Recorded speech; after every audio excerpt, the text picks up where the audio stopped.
নমস্কার বন্ধুগণ, আমি Pintu Sinha. Welcome to our Facebook page and YouTube channel Star Waves. আশা করি আপনারা সবাই ভালো আছেন। আজকে আমরা 14ই মে আজকের ইম্পর্টেন্ট কারেন্ট অ্যাফেয়ার্সগুলো ডিসকাস করব। টোটাল আমরা 5টি টপিক ডিসকাস করব। এই 5টি টপিকের সঙ্গে অনেক কিছু পয়েন্ট আছে যেগুলো আমাদের আগামীতে Assam direct recruitment, DHS, PNRD, SSC, Assam police এবং অন্যান্য কম্পিটিটিভ এক্সামে খুবই প্রয়োজন হবে। আজকের যে 5টি টপিক ডিসকাস করবো সেই 5টি টপিক কিন্তু খুবই ইম্পর্টেন্ট, তাই আপনাদেরকে রিকোয়েস্ট করছি যে ভিডিওটির লাস্ট অবধি থাকবেন। ঠিক আছে, তাহলে শুরু করে আজকে প্রথম কোয়েশ্চেন দিয়ে। প্রথম কোয়েশ্চেনে দেওয়া আছে, on which day the birth anniversary of Fakhruddin Ali Ahmed is observed every year in India. তো প্রতি বছর কত তারিখে ফখরুদ্দিন আলী আহমেদের জন্মবার্ষিকী আমাদের ভারতবর্ষে পালন করা হয়? Option A 13th May, option B 14th May, option C 12th May, option D 13th April. এই কোয়েশ্চেনটি একটু খুবই ইম্পর্টেন্ট কোয়েশ্চেন, যেহেতু আমাদের আসামের জন্য একটি খুবই ইম্পর্টেন্ট কোয়েশ্চেন এটি। তো Fakhruddin Ali Ahmed was the only Assam's legend, served as the 5th president of India from 1974 to 1977. He was born in 1905 May 13 and died on 11 February 1977. তো মের 13 তারিখে 1905 সনের মের 13 তারিখে উনি জন্ম হয়েছিলেন, সেই জন্য ওনার জন্মবার্ষিকী প্রতি বছর 13 মেতে পালন করা হয়। ফখরুদ্দিন আলী আহমেদ উনি অসমের একমাত্র লিজেন্ড যিনি ভারতের প্রেসিডেন্ট হিসাবে কাজ করেছেন।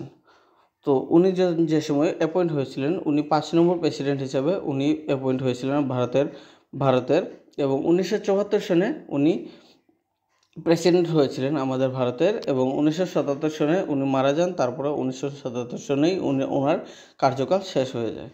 তো এরকম যদি কোয়েশ্চেন আসে যে ভারতের 5 নম্বর প্রেসিডেন্ট কে ছিলেন, যদি কোয়েশ্চেন আসে, যেহেতু আসামের বিষয়, যদি আসামের এক্সামের মধ্যে যদি এরকম কোয়েশ্চেন আসে যে ভারতের 5 নম্বর প্রেসিডেন্ট কে ছিলেন, যদি কোয়েশ্চেন আসে তাহলে মনে রাখবেন ফখরুদ্দিন আলী আহমেদ। এবং ফখরুদ্দিন আলী আহমেদ কত তারিখে জন্ম হন? উনি 1905 সনের 13ই মেতে, এবং 1974 সনে উনি প্রথমে প্রেসিডেন্ট হয়েছিলেন। ঠিক আছে। Earlier he served as advocate general of Assam in 1946।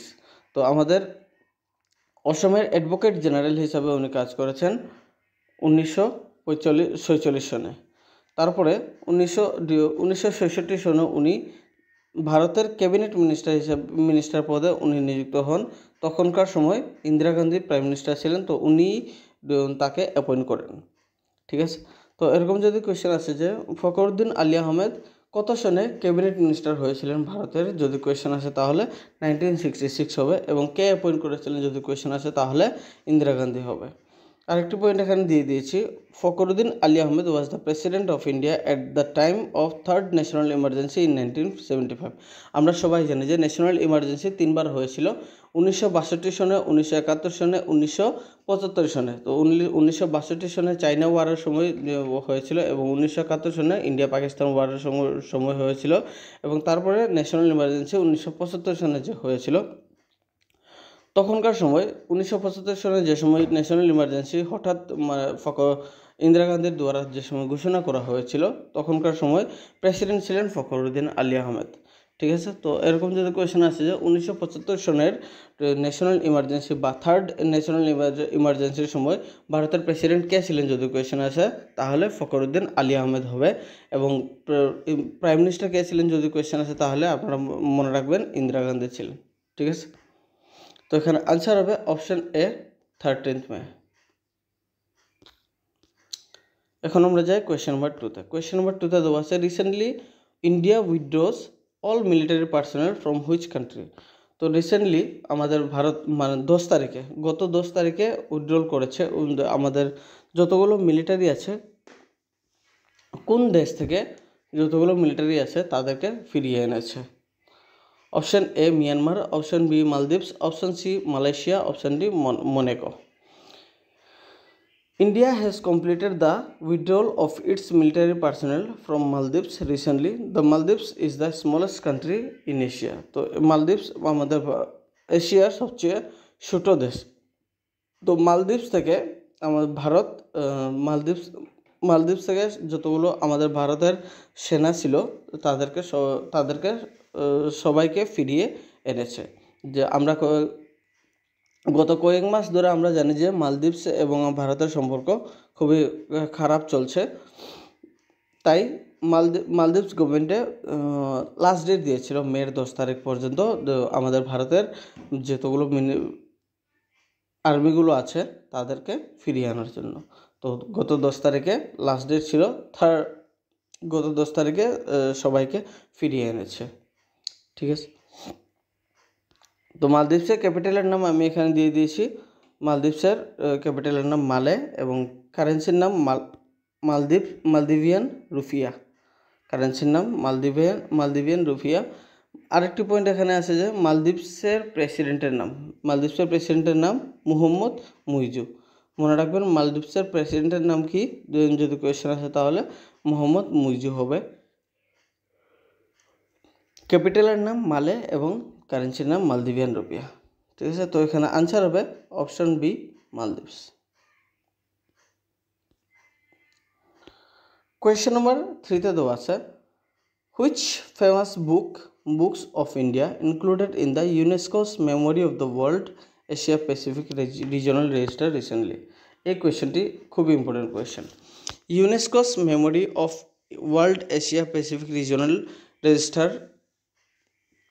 এখানে আমাদের রিসেন্টলি আমাদের ভারতের কোন বইটি বা কোন বইগুলো এই লিস্টের মধ্যে, এই তালিকার মধ্যে ইনক্লুডেড করা হয়েছে? অপশন এ সাহার দয়ালুকা লোসানা, option B the Panchatantra, option C the Ramcharitmanas, option D all of the above. এই কোয়েশ্চেনটি খুবই ইম্পর্টেন্ট কোয়েশ্চেন। আমাদের বেদ যে বই আছে, বেদ বইও এই world UNESCO's memory of the world Asia Pacific regional রেজিস্টারের মধ্যে ইনক্লুডেড আগেই ছিল। তো রিসেন্টলি তিনটি বই আমাদের ফেমাস যে বই আছে, এই 3টি বইকে এই তালিকার মধ্যে ইনক্লুড করা হয়েছে। UNESCO's memory of the world Asia Pacific regional রেজিস্টারের মধ্যে রিসেন্টলি আমাদের ভারতের 3টি বইকে ইনক্লুডেড করা হয়েছে। এই 3টি বইয়ের নাম দ্য সাহার দয়ালুকা লোসানা, পঞ্চতন্ত্র অ্যান্ড দ্য রামচরিতমানস। এই 3টি বইকে ইনক্লুড করা হয়েছে। আরেকটি পয়েন্ট এখানে দিয়ে দিয়েছি, এই সাহার দয়ালুকা লোকানার রাইটারের নাম কি, যদি কোয়েশ্চেন আসে তাহলে আচার্য আনন্দবর্ধন। এবং পঞ্চতন্ত্র রাইটারের নাম কি, যদি কোয়েশ্চেন আসে তাহলে পণ্ডিত বিষ্ণু শর্মা। এবং রামচরিতমানসের রাইটারের নাম কি, যদি কোয়েশ্চেন আসে তুলসীদাস গোস্বামী হবে। ঠিক আছে, তো এরকম যদি কোয়েশ্চেন আসে যে যেহেতু এই বইগুলো যেহেতু কারেন্ট অ্যাফেয়ার্সে চলছে, তাই কোয়েশ্চেন এরকম আসতে পারে যে পঞ্চতন্ত্র কে লিখেছিলেন, যদি কোয়েশ্চেন আসে তাহলে বিষ্ণু শর্মা হবে, পণ্ডিত বিষ্ণু শর্মা হবে। এবং রামচরিতমানস কে লিখেছিলেন, যদি কোয়েশ্চেন আসে তাহলে তুলসীদাস গোস্বামী হবে। তাই এই কোয়েশ্চেনটি খুবই ইম্পর্টেন্ট কোয়েশ্চেন। ঠিক আছে, তো রিসেন্টলি এই 3টি বইকে UNESCO's memory of the world Asia Pacific regional রেজিস্টারের মধ্যে ইনক্লুড করা হয়েছে। তো এখানে আনসার হবে option D, all of the above. এই বইগুলো কোন বইটি কে লিখেছিলেন এটা আমাদের জানা দরকার, তাই এখানে নামটা দিয়ে দিয়েছি, আপনারা একটু দেখে নেবেন। কোয়েশ্চেন নম্বর 4 দেওয়া আছে, which rank placed by R Praggnanandhaa in the Superbet rapid and blitz tournament recently. তো সুপারবেট র্যাপিড এবং ব্লিটস টুর্নামেন্ট এটা গ্র্যান্ড চেস ট্যুরের একটি পার্ট। তো সেখানে আমাদের গ্র্যান্ড মাস্টার যে আছে আর প্রজ্ঞানন্দ, উনি কত র্যাঙ্ক পেয়েছেন? Option A first, option B second, option C third, option D fourth. প্রথমে আমরা জানি যে এই সুপারবেট র্যাপিড এবং ব্লিটস টুর্নামেন্ট এটা গ্র্যান্ড চেস ট্যুরের একটি পার্ট। এটা অনুষ্ঠিত হয়েছে পোল্যান্ডের ওয়ারশোতে এটা রিসেন্টলি অনুষ্ঠিত হয়েছে। তো সেখানে আমাদের ভারতের গ্র্যান্ড মাস্টার যে আছে আর প্রজ্ঞানন্দ, উনি 4 নম্বর র্যাঙ্ক পেয়েছে। 4 নম্বর র্যাঙ্কে পেয়েছে।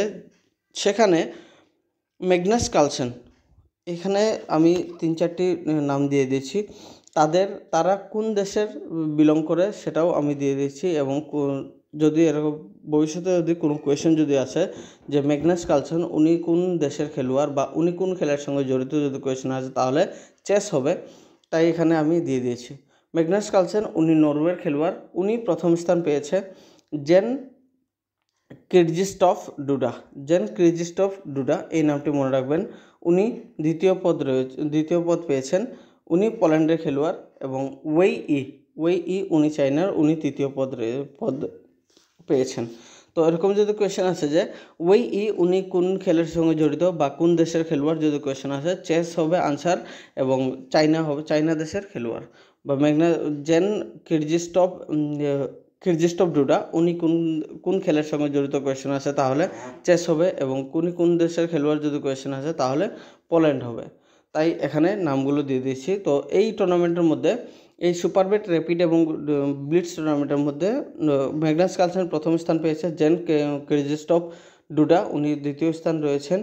তারপরে ওয়েই উনি তৃতীয় স্থান পেয়েছেন। এবং আমাদের ভারতের আর প্রজ্ঞানন্দ উনি চতুর্থ স্থান পেয়েছেন। তো এখানে আনসার হবে অপশন ডি, ফোর্থ। এখন আমরা যাই কোয়েশ্চেন নাম্বার 5-এ। কোয়েশ্চেন নাম্বার 5-এর কোয়েশ্চেন আছে, এটাও খুবই important question. Who has been appointed as the youth advocates of UNICEF India recently?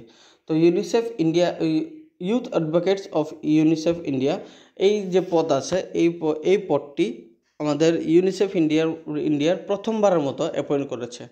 আর তার আগে ইউনিসেফ ইন্ডিয়াতে কোনোদিনও এই ইউথ অ্যাডভোকেটস অ্যাপয়েন্ট করে নেই। তো প্রথমবারের মতো রিসেন্টলি অ্যাপয়েন্ট করেছে। Option A Kartik Varma, option B Nahid Afrin, option C Vinisha Umashankar, option D all of the above. একটু আমরা এখানে ডিসকাস করব এবং তারপরে জানবো যে এই কোয়েশ্চেনটি কেন বিশেষ আজকের এই কোয়েশ্চেনটি। তো রিসেন্টলি নাহিদ আফরিন উনি অসমের, গৌরাংশী শর্মা মধ্যপ্রদেশের, কার্তিক বর্মা উত্তরপ্রদেশের এবং ভিনিশা উমাশঙ্কর তামিলনাড়ুর war appointed as the youth advocates of UNICEF India. তো আমি একটু আগে বলেছিলাম যে ইউনিসেফ ইন্ডিয়ার ইউথ অ্যাডভোকেটস প্রথমবারের মতো অ্যাপয়েন্ট করেছে। তো প্রথমবারের মতো 4 জনকে অ্যাপয়েন্ট করেছে। নাহিদ আফরিন উনি আমাদের অসমের, গৌরাংশী শর্মা উনি মধ্যপ্রদেশের, কার্তিক বর্মা উনি উত্তরপ্রদেশের এবং ভিনিশা উমাশঙ্কর উনি তামিলনাড়ুর। এই 4 জনকে অ্যাপয়েন্ট করেছে ইউথ অ্যাডভোকেটস ইউনিসেফ ইন্ডিয়া। ঠিক আছে। তো ইউনিসেফ গঠন হয়েছিল 11 ডিসেম্বর 1947 সনে এবং আমাদের ভারতে ইউনিসেফ কার্যকরী হয় 1949 সন থেকে। তো মনে রাখবেন 1949 সন থেকে আমাদের ভারতে কার্যকরী হয়। তো রিসেন্টলি 75th অ্যানিভার্সারি আমাদের ভারতে পালন করেছে ইউনিসেফ ইন্ডিয়ার। ঠিক আছে।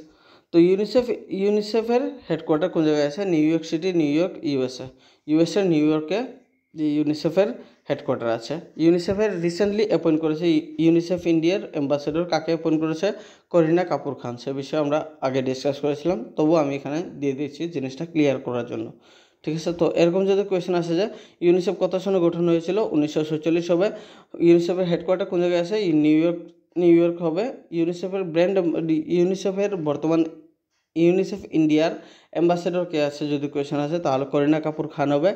এবং ইউনিসেফ ইন্ডিয়া কত সন থেকে আমাদের ভারতে কার্যকরী হয় যদি কোয়েশ্চেন আসে তাহলে 1949 হবে।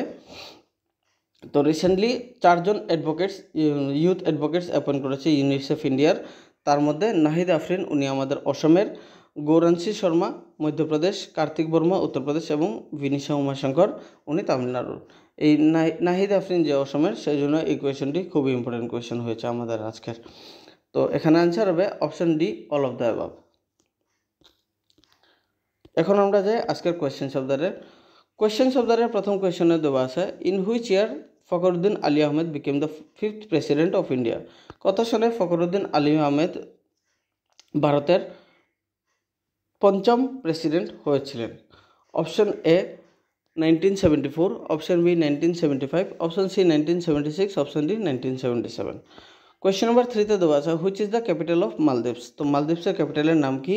Option A Manila, option B Male, option C Victoria, option D Kuala Lumpur. Question number 3-তে দেওয়া আছে হু রোট দ্য বুক পঞ্চতন্ত্র? তো পঞ্চতন্ত্র যে বই আছে এই বইটি কে লিখেছিলেন?